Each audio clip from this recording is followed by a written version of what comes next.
मुबारक हो आपको मुसलमानों, खास तौर से मुबारक उन लोगों को जो सेक्युलरिज्म के झूठे वादे पर ये राष्ट्रवादी कांग्रेस को वोट देते, बल्कि गुलामी करना उनका मुकद्दर समझते। ये तुम्हारी बर्बादी की दास्तान बयान कर रहा हूं। क्या तुम अपनी औलाद के मुस्तकबिल का बोझ नहीं उठाओगे? क्या तुम अपने बच्चों के लिए स्कूल नहीं मांगोगे? क्या तुम अपनी बच्चियों के लिए ग्रेजुएशन नहीं मांगोगे? तुम कब तक इन लोगों की गुलामी करोगे? और ये झूठ पे झूठ, झूठ पे झूठ, पीठ पे इतने खंजर मारे गए मुसलमानों के कि पीठ पे कोई जगह बाकी नहीं है जहां पे तुम्हारा जख्म ना।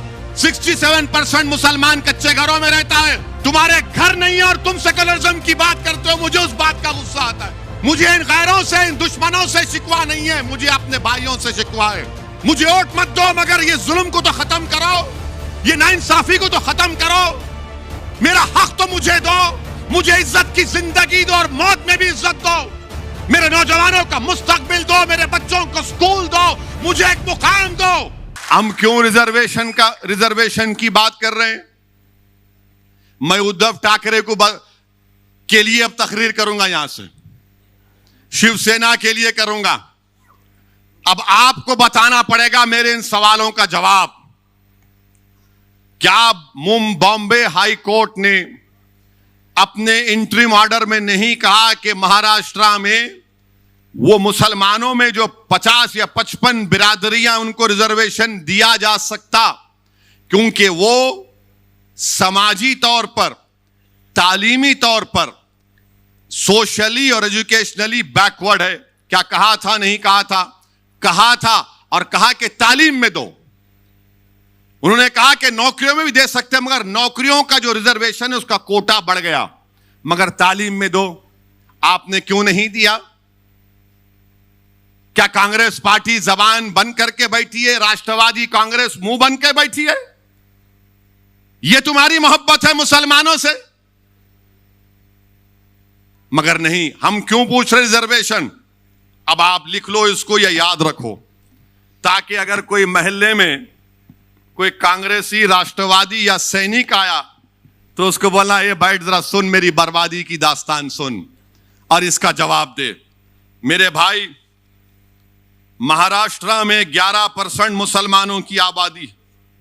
हमारे जर्नलिस्ट हजरात भी साथ है, हमारे से बड़ी मोहब्बत है उनको। हमसे भी मोहब्बत थी, मालूम था, मगर हमारी गाड़ी से भी मोहब्बत हो गई। मुबारक हो। दूल्हे की गाड़ी जब आती है तो नाचते हैं लोग। महाराष्ट्र में कितने मुसलमान के पास ग्रेजुएट हैं? खाली 4% मुसलमान ग्रेजुएट हैं महाराष्ट्र में। कितने हमारे हिंदू भाई हैं? 8.9%। माने ओवरऑल महाराष्ट्र में 8.7 ग्रेजुएट हैं, जिसमें से मुसलमान खाली 4.9 और हमारे हिंदू भाई 8.9। क्या ये आर्टिकल 15 और 16 को सेटिस्फाई नहीं करता कि हम इतने हमारे कम ग्रेजुएट हैं? और फिर इसके बाद आप देख लो, ड्रॉप आउट रेट कितना है मुसलमानों का? ड्रॉप आउट रेट, अब आप खुद अंदाजा लगाइए कि जो मुसलमान प्राइमरी में, अगर 22% मुसलमान प्राइमरी स्कूल में है, मिडिल स्कूल में आते आते खाली 13% हो जाता। कितने? प्राइमरी में 22, तो मिडिल में आते आते 13 हो जाता, और वो मैट्रिक में आते आते खाली 12% हो जाता, और हायर सेकेंडरी इंटरमीडिएट में आते आते वो 7.1% हो जाता, और उसके बाद ग्रेजुएट खाली 4 होते। अब आप सोचो कि आपके घर में आपकी औलाद है, उसको आप प्राइमरी स्कूल में डाल दिए, अब तो स्कूल खुल रहे हैं, यानी अगर 22% मुसलमान के बच्चे प्राइमरी स्कूल में हैं, तो मिडिल स्कूल में आते आते 13% हो जाता, मैट्रिक में आते आते 12% हो जाता, हाई इंटरमीडिएट में, हायर सेकेंडरी में आते आते 7% हो जाता, ग्रेजुएट होते होते 4% हो जाता। यह सबसे कम है, सबसे कम है। ये नहीं देंगे मेरे को रिजर्वेशन, मेरे बच्चे नहीं पढ़ेंगे। क्या उनके मुस्तकबिल में नहीं है कि काबिल बने, पढ़े लिखे बने, डॉक्टर बने, इंजीनियर बने, एमबीए करे, एमसीए करे, गवर्नमेंट की नौकरी मिले? मगर नहीं, सेकुलरिज्म को तुमको जिंदा रखना है। तुम सेकुलरिज्म के गुलाम और कैदी बने हुए हो मुसलमानों। क्या मेरे मुकद्दर में यह लिखा है कि मैं सेकुलरिज्म के ट्रेन के स्टेशन पर हमेशा कूली बनकर इन जालिमों का बोझ उठाऊं? क्या तुम अपनी औलाद के मुस्तकबिल का बोझ नहीं उठाओगे? क्या तुम अपने बच्चों के लिए स्कूल नहीं मांगोगे? क्या तुम अपनी बच्चियों के लिए ग्रेजुएशन नहीं मांगोगे? तुम कब तक इन लोगों की गुलामी करोगे? और ये झूठ पे झूठ, झूठ पे झूठ, पीठ पे इतने खंजर मारे गए मुसलमानों के कि पीठ पे कोई जगह बाकी नहीं है जहां पे तुम्हारा जख्म ना हो। इतना धोखा दिया गया। इससे खून खौलता है जब यह पढ़ता हूं मैं। तो मेरी जबान को अगर कोई कहता है कि ओवैसी की जबान कड़वी है, तो यह क्या है? फिर मैं घर में जाकर सो जाऊं कि मेरी कौम के बच्चों को स्कूल नहीं है? 22% से स्कूल में दाखिला और ग्रेजुएशन तक सिर्फ 4%। क्या गरीबी मेरा मुकद्दर बना दोगे? क्या गुर्बत मेरी जिंदगी में रहेगा और मेरी औलाद भी रहेगी गुर्बत में? मेरे अजीज दोस्तों और बुजुर्गों, यह बर्बादी की दास्तान है महाराष्ट्र के मुसलमानों की। और फिर ये बोलते, आपको यह भी बताना चाहूंगा, यह पूरा डेटा है। मीडिया के लोग अगर यह समझ रहे हैं कहां से लाया, मैं दिमाग से नहीं लाया हूं, पढ़ के लाया हूं। और मैं कोई ऐसा बोलने वाला नहीं हूं, मैं उसकी तरह नहीं हूं जिसने कहा था किसानों को कैनाल में पानी नहीं आ तो जाके मुंह दो, उसको दिमाग नहीं होगा, मेरे को बहुत दिमाग है।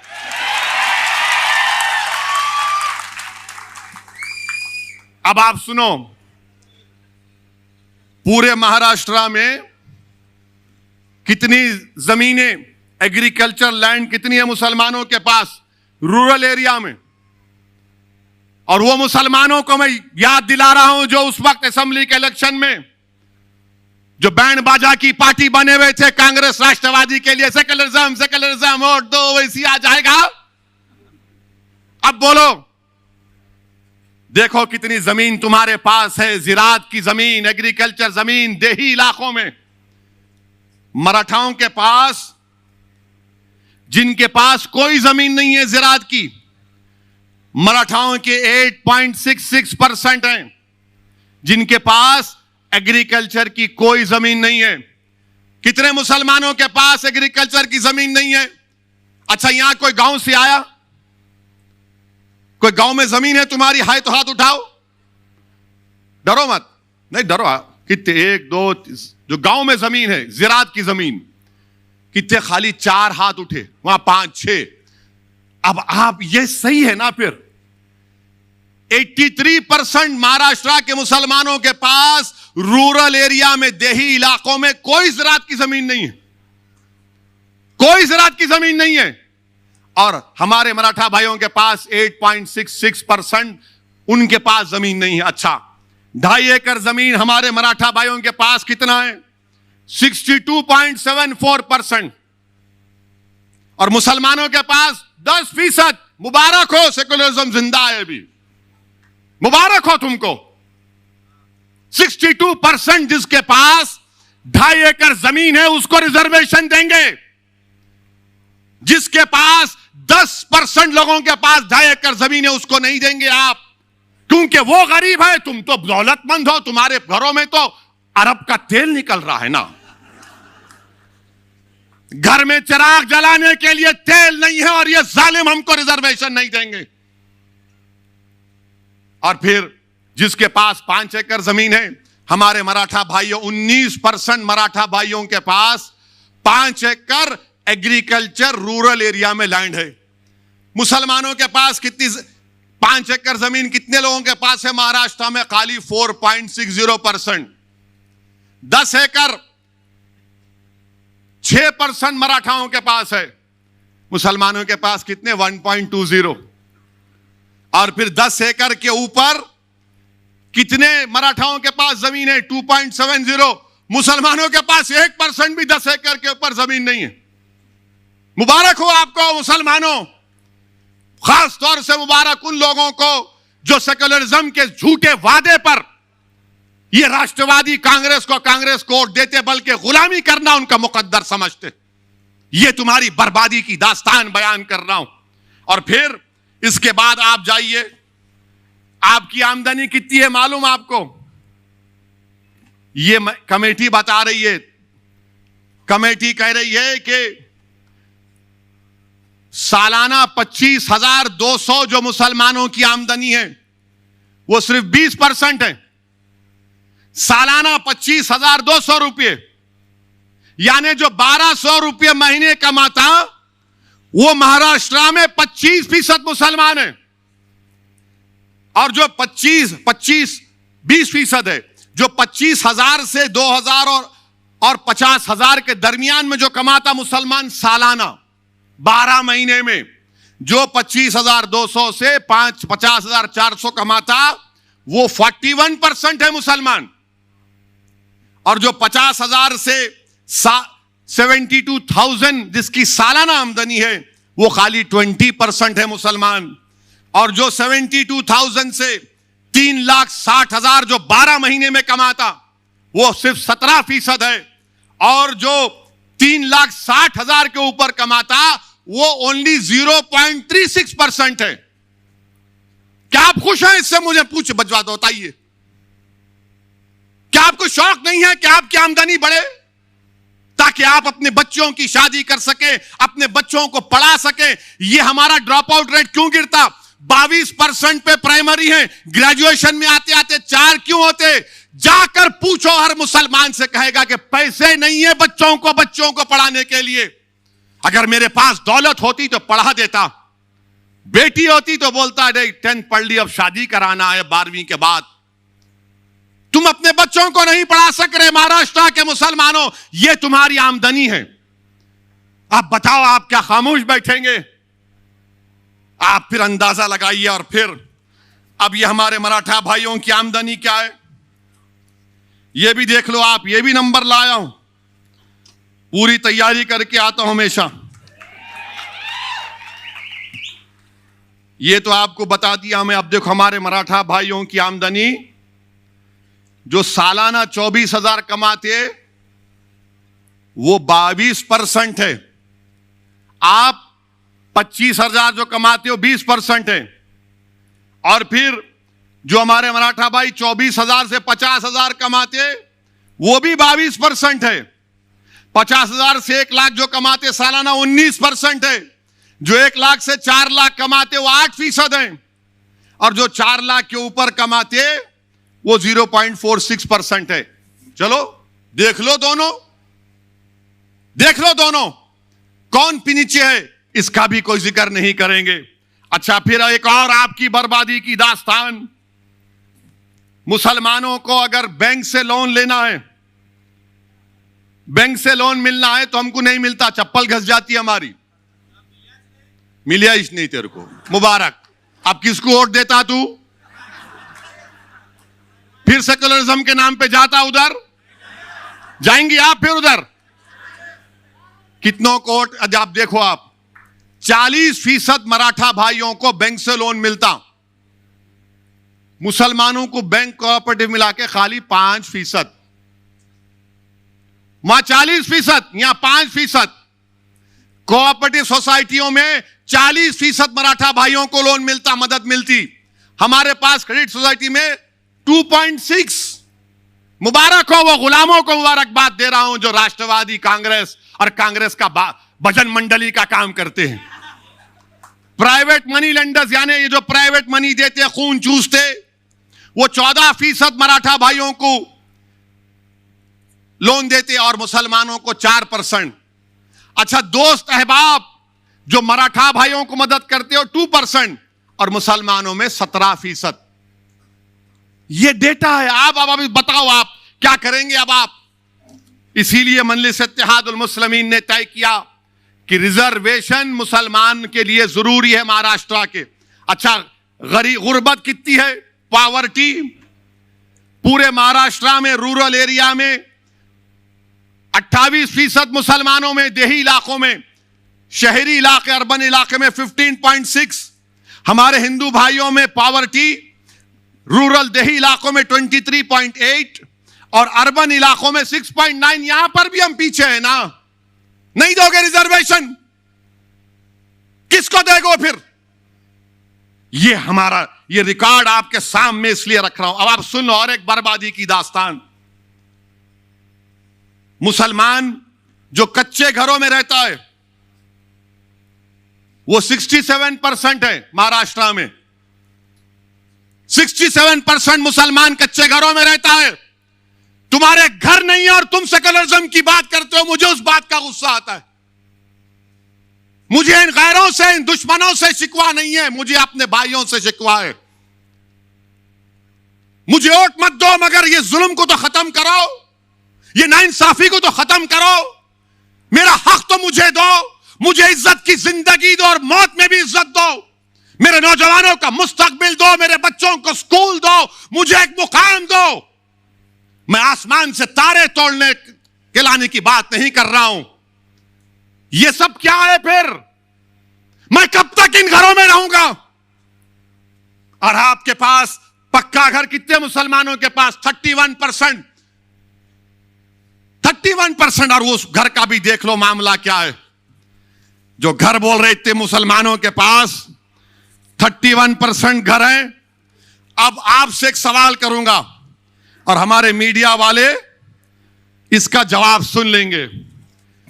क्या मुसलमानों के एक घर में 3 लोग नहीं, 3-4 लोग नहीं सोते?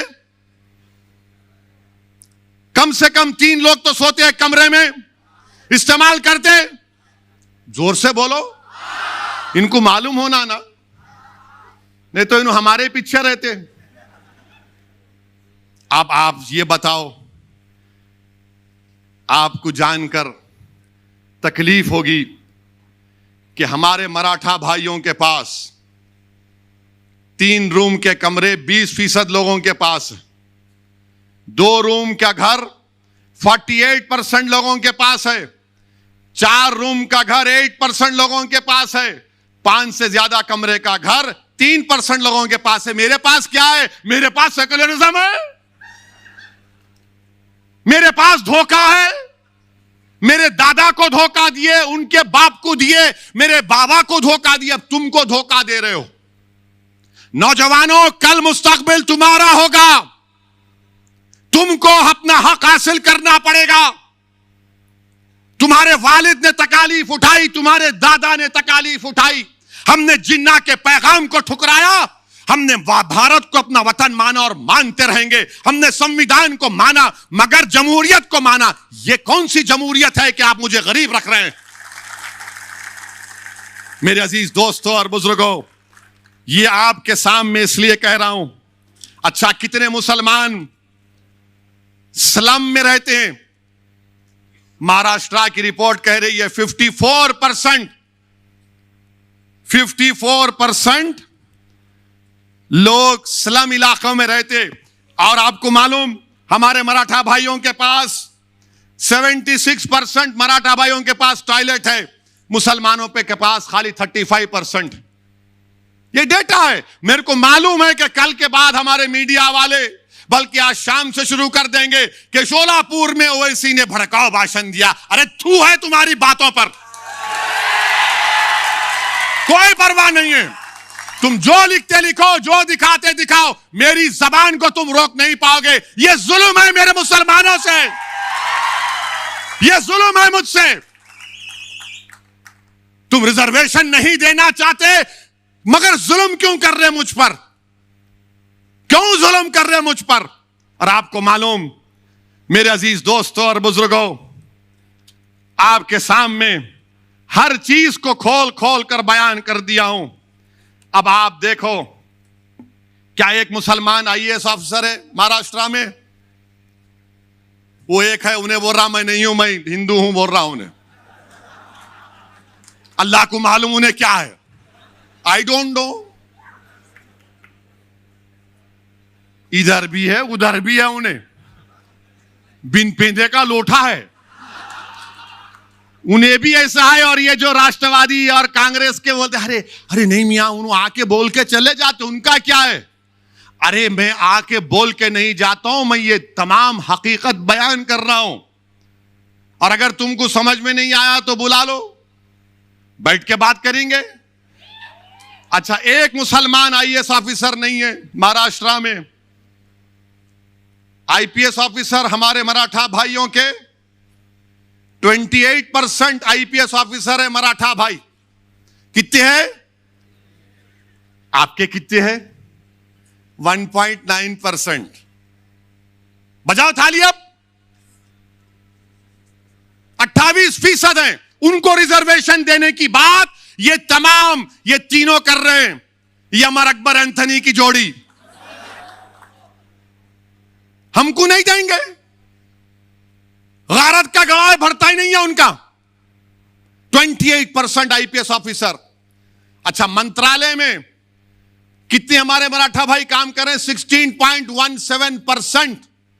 यानी मराठा भाइयों की आबादी इम्तियाज साहब 33% है। यानी 33% आबादी हमारे मराठा भाइयों की है। आधे से ज्यादा आईएएस ऑफिसर हैं। 28%, 33% पॉपुलेशन, 28% आईपीएस ऑफिसर। आईएफएस कितने हैं मालूम आपको? 18% है हमारे मराठा भाइयों के। आपके कितने हैं?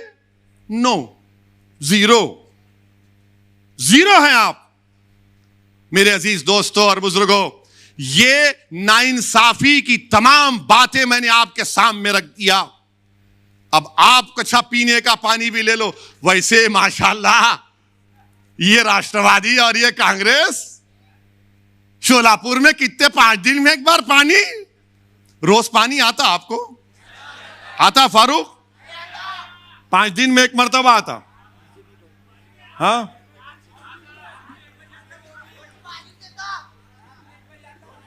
रात में 1 बजे आता। और आता क्या? कितने दिन में आता? तो तुम दोबारा आने देंगे उनको बल्दिया इलेक्शन में? तुम आओगे इंशाअल्लाह ताला। जो पानी नहीं दिए, रिजर्वेशन नहीं दिए, वो घर में बैठेंगे इंशाअल्लाह ताला। यानी ये देखो, आप पानी का भी लिखा हुआ है डेटा। अब तुमको मैं मोटर लगा के जा रहा हूं, ये डेटा दे के खींच, अब दबा के मोटर लगा और खींच अपना रिजर्वेशन। अब तुमको मोटर का काम करना है। अब तुम खामोश नहीं बैठोगे, लगाओगे मोटर। राष्ट्रवादी, कांग्रेस, बीजेपी, शिवसेना, मोटर ये देख खींच। ये काम करना है आपको। आपको मालूम कितना पानी मिलता? मराठा भाइयों के घर में 35% पानी का कनेक्शन आपके पास, मुसलमानों के पास। यानी पब्लिक टैप, पब्लिक सब मिला के कितना है बोलू? Public water tap 46%। अपने पास खाली हैंड पंप। बोरवेल 16% मराठा भाइयों को, यहां पे खाली 4%। आप बताओ मेरे भाई, आप बताइए फिर। अब आप, इसीलिए मजलिस ने इन तमाम बातों को महसूस किया और हमने यह फैसला लिया कि अब और इस पर इंतजार नहीं किया जा सकता। हमको मुसलमानों के जो 50 बरादरियां हैं, जिनको हाई कोर्ट ने कहा कि इनको रिजर्वेशन मिल सकता है, मिलेगा। मराठा भाइयों को सुप्रीम कोर्ट ने भी कह दिया कि इनका डेटा एम्पिरिकल डेटा नहीं है, इनका बैकवर्डनेस का, सोशल एजुकेशनल बैकवर्डनेस का। आप देना है दो आप, हम रोक नहीं रहे। मगर इंसाफ किससे होगा? इंसाफ ताकतवर से होगा या मजलूम से होगा? इंसाफ किससे होगा बताओ? इंसाफ ताकतवर से होगा, मजलूम से होगा? इंसाफ ताकतवर से होगा या कमजोर से होगा? इंसाफ तो कमजोर से होना चाहिए ना। इंसाफ तो मजलूम से होना चाहिए। ताकतवर को और ताकतवर करना यह इक्वालिटी नहीं है। कमजोर को ताकतवर के मुकाम पर लाना यह इक्वालिटी है, जिसका भारत की संविधान में बाबा साहिब अंबेडकर ने आर्टिकल फंडामेंटल राइट उसको बना दिया, राइट टू इक्वालिटी को। हम तो वही पूछ रहे हैं मेरे अजीज दोस्तों और बुजुर्गों। यही चंद गुजारिशात मुझे आप तक करना था। 11 दिसंबर को चलो मुंबई का प्रोग्राम है, उसमें जरूर शिरकत करिए। अगर आप नहीं आ सकते तो उसके लिए दुआ करिए।